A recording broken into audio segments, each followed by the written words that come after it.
Interferómetro de Michelson. Un instrumento de gran utilidad que implica la interferencia de ondas es el interferómetro de Michelson, que inventó el estadounidense Albert Michelson. Fue un físico conocido por sus trabajos acerca de la velocidad de la luz. Recibió el Premio Nobel de Física en 1907. Michelson creó el interferómetro para medir con gran precisión la longitud del metro, basándose en las longitudes de onda de una de las líneas espectrales de un gas, estableciendo así un patrón de medida universal. Básicamente, se tiene una luz monocromática proveniente de un solo punto en una fuente extendida que se incide sobre un espejo semiplateado. Este espejo divisor de haz tiene una delgada capa de plata que refleja solo la mitad de la luz que incide sobre él, de manera que la mitad del haz que pasa a través del espejo fijo M2, donde ella se refleja de regreso. La otra mitad se refleja en el espejo semiplateado hacia el espejo M1, que es móvil, donde también se refleja de regreso.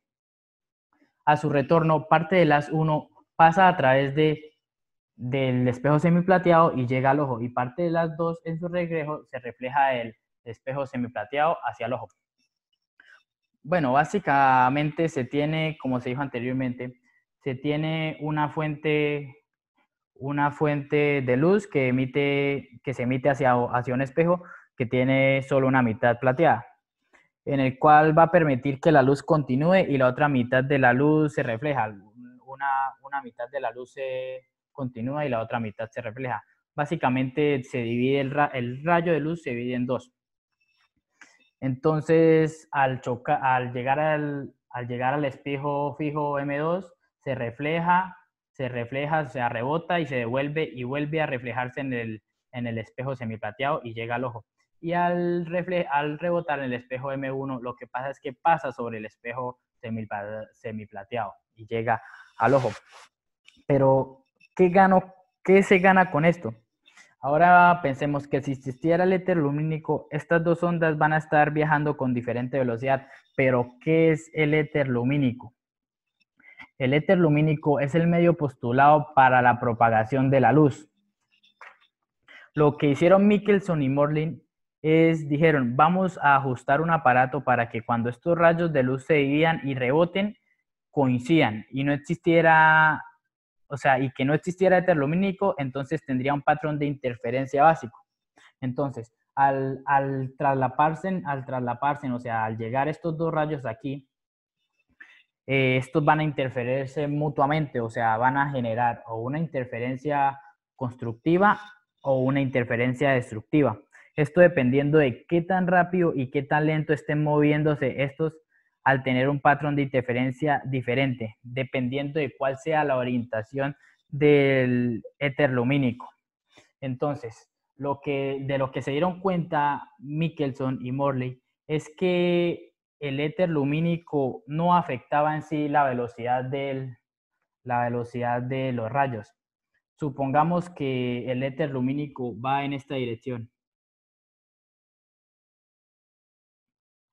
Ellos se dieron cuenta que así acomodaran el aparato horizontal, vertical, a la derecha hacia la izquierda, siempre encontraban el mismo patrón de interferencia básico. Esto quiere decir, entonces, lo que se dieron cuenta de ellos fue que al momento de este rayo reflejarse aquí,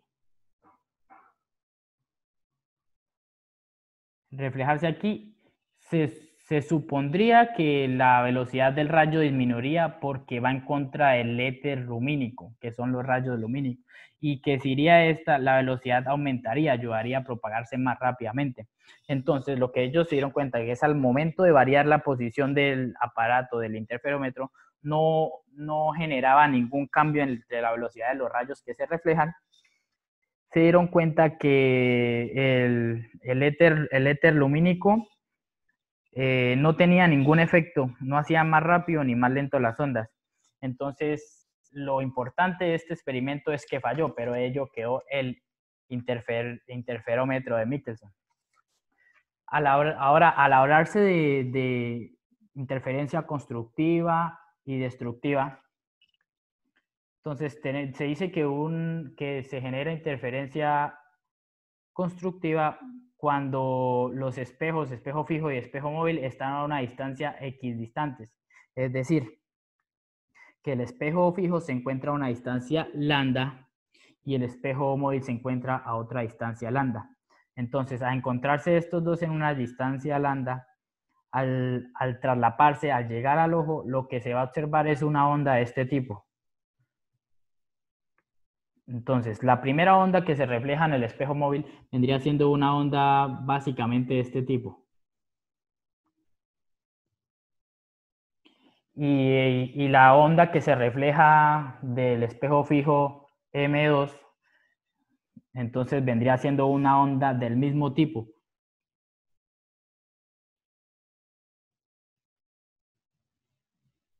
Al generarse esta fórmula, se dice que se genera una interferencia constructiva. Ahora bien, la interferencia destructiva se genera cuando el espejo móvil se desplaza a una distancia distinta de un número entero lambda. Entonces, es decir, que el espejo móvil se desplaza a una distancia lambda cuartos. Cuando el espejo móvil se desplaza a una distancia de lambda cuartos, el espejo fijo se va a desplazar de esta forma. El que tiene distancia, este vendría siendo el que tiene distancia lambda. Y el que se desplaza L cuartos más de esa distancia lambda vendría siendo de esta forma.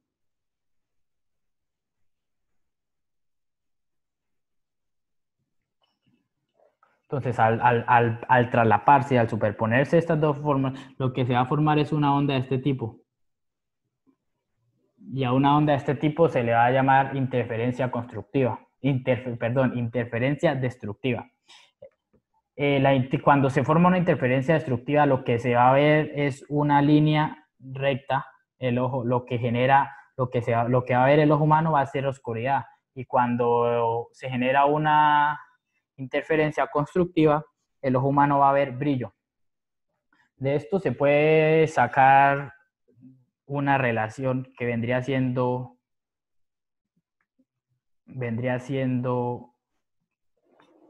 el delta X. ¿A qué equivale esta distancia? Entonces, como se puede observar, al momento de ir el rayo y reflejarse aquí, él va a ir una distancia de L cuartos y va a recorrer otra distancia de L cuartos de para abajo. Entonces va a recorrer dos distancias L cuartos. A lo que indica que va a recorrer una distancia L medios más que la distancia inicial L. Lambda, más que la distancia inicial lambda medios más que la distancia inicial lambda. Entonces, ¿a qué equivale delta X? Entonces, delta X básicamente va a equivaler, delta X va a ser igual a el número de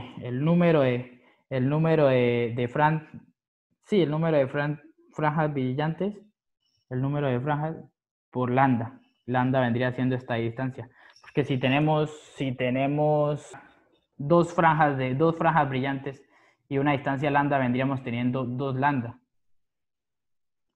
Y entonces, como delta X recorre dos distancias, entonces delta X se puede escribir de esta manera. Delta de X vendría siendo igual, escribir de esta manera, veces x1 menos x2. A lo que lambda X se puede escribir dos veces x1 menos x2. Pero ¿por qué dos veces? Porque cuando el rayo va a tener dos veces esta distancia. Entonces va a recorrer esta distancia y esta distancia. Ahora a continuación les vamos a presentar un ejemplo sobre el interferómetro de Michelson.